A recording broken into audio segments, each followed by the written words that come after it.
Je me réveille doucement sur les rives de la mer du Japon. Dans la petite ville calme de Suzu, à l'extrême nord de la péninsule de Noto.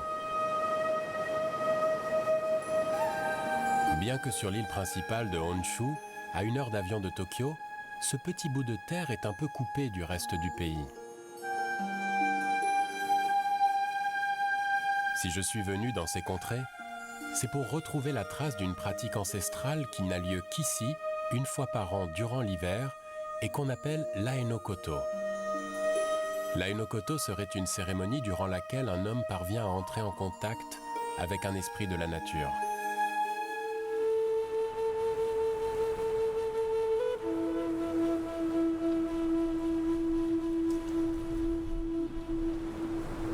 De novembre à mars, l'hiver s'impose par sa dureté et sa magnificence.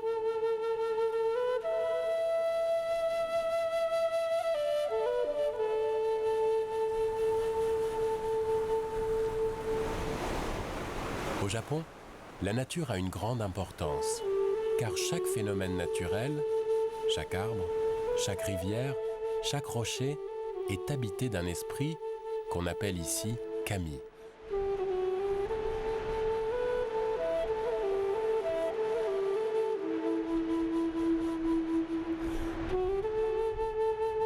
Parfois, la nature s'adresse à moi clairement, comme ce rocher aux allures de proue de bateau, dont l'une des légendes raconte qu'en ces lieux, un moine fondateur du bouddhisme japonais y trouva un bâton magique.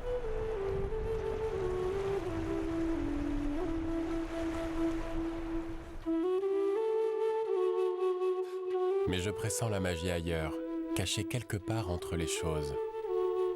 Et je m'emploie à filmer ces paysages en essayant d'attraper un peu d'invisible.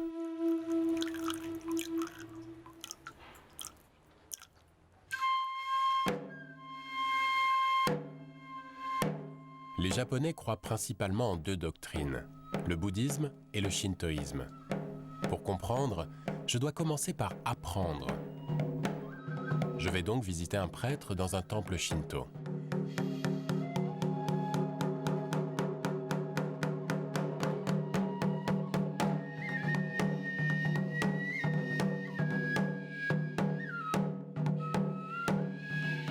Je mesure la chance que j'ai d'assister à cette cérémonie intime.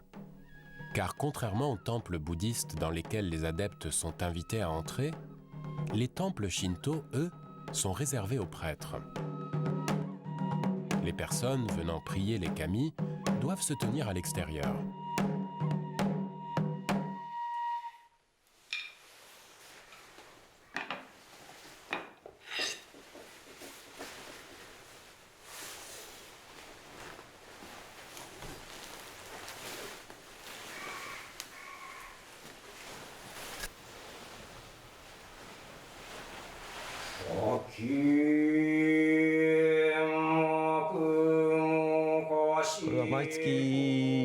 Je pratique cette cérémonie 2 fois par mois. C'est une prière adressée aux kami, les esprits qui habitent ce temple.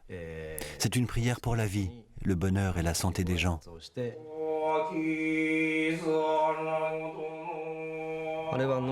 C'est pour remercier les esprits et leur demander de nous protéger.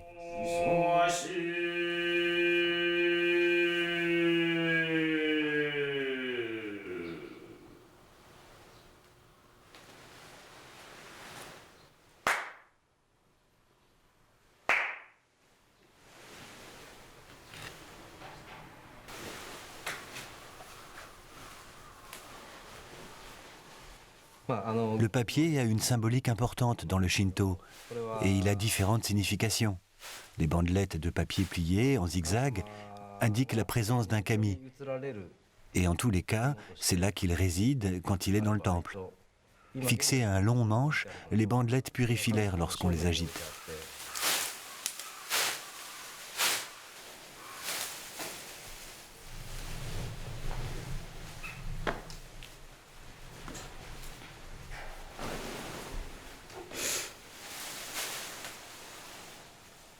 Le Shinto se caractérise par une croyance en la nature et aux esprits qui y vivent. Il s'agit donc d'un amalgame de croyances et de rites, mais il n'y a pas de livre comme la Bible, ni de doctrine qui dicte un comportement. Il n'y a pas de Dieu unique, mais une multitude d'esprits auxquels les personnes croient. Il y a des temples shinto dans tout le Japon et chacun d'eux abrite ses propres esprits.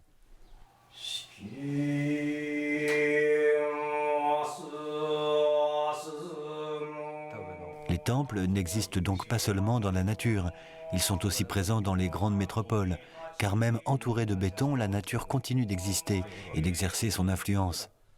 D'ailleurs, les prières pour le riz, que l'on pratique à la campagne, sont les mêmes en ville.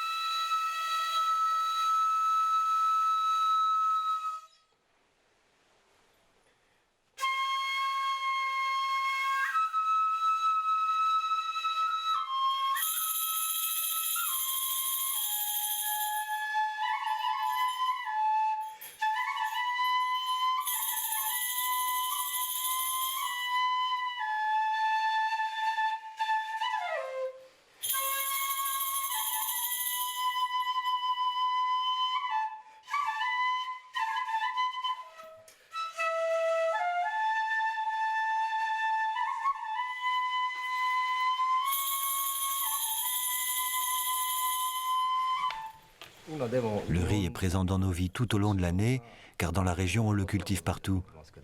Riz se dit aussi racine. C'est notre aliment, notre culture, nos rites.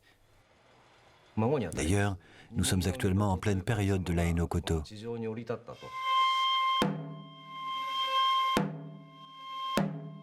Cette rencontre est importante pour moi.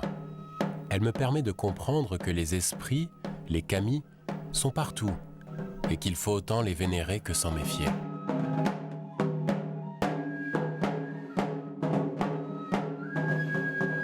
Je quitte le temple au son de la musique shinto et je me souviens des derniers mots du prêtre au sujet de l'Haino-Koto. J'ignore encore en quoi consiste cette cérémonie, je sais juste qu'il est question d'esprit et de rizière.